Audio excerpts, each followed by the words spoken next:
போனா இந்த ஜாதகர் வந்து 1/11/2026 வந்திருக்காரு.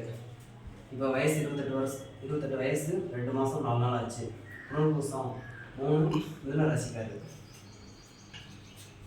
இந்த ராசிக்காருக்கு வந்து சனி வக்ரம்.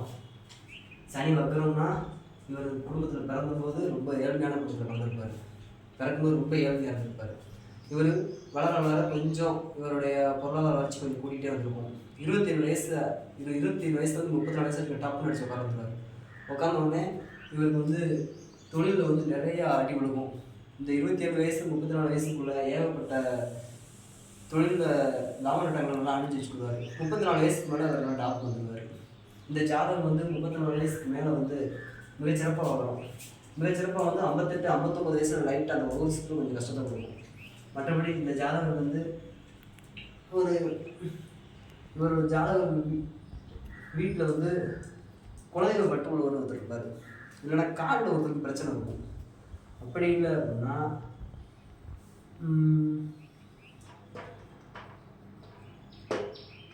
அண்ணன் தம்பிக்குள்ளே ஒரு ஒற்றுமை இருக்க மாட்டார். இவருக்கு சொத்து படிப்பில் கொஞ்சம் பிரச்சனைகள் இருக்கும். அப்பானாலும் யூஸ் இருக்காது, இல்லை அப்பா இல்லாமல் இருக்கும். வேற என்ன கேட்க போறீங்க? இவருக்கு வந்து பரிவர்த்தனை பெற்ற கிரகம் வந்து புதனும் சுக்கிரனும். புதன்னா இவருக்கு சொந்த தொழில் செஞ்சாலும் கொஞ்சம் பிரச்சனையை கொடுக்கும். அப்பானாலும் யூஸ் இருக்காது. மகன் இருந்தால் மகனுக்கு பிரச்சனை இருக்கும். விடிவு பெற்ற கிரகம் பரிவர்த்தனை பெற்ற கிரகம் சுக்கிரன். சுக்கிரன்னா மனைவி. இவருக்கு வரப்போகிற மனைவி கொஞ்சம் பிரச்சனைக்குரிய மனைவியாக வரும்.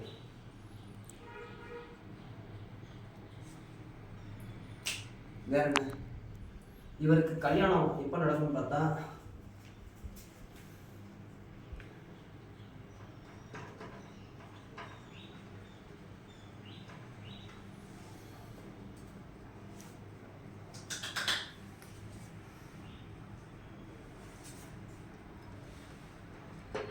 இப்போ வந்து கல்யாணத்துக்குரிய மாதங்கள் இருக்குது.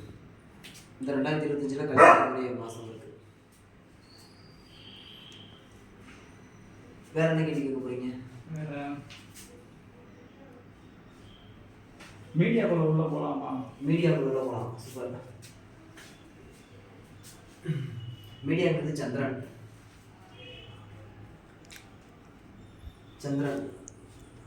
இவர் மீடியாக்குள்ள போனால் வெற்றி பெறுவார். வேற வேற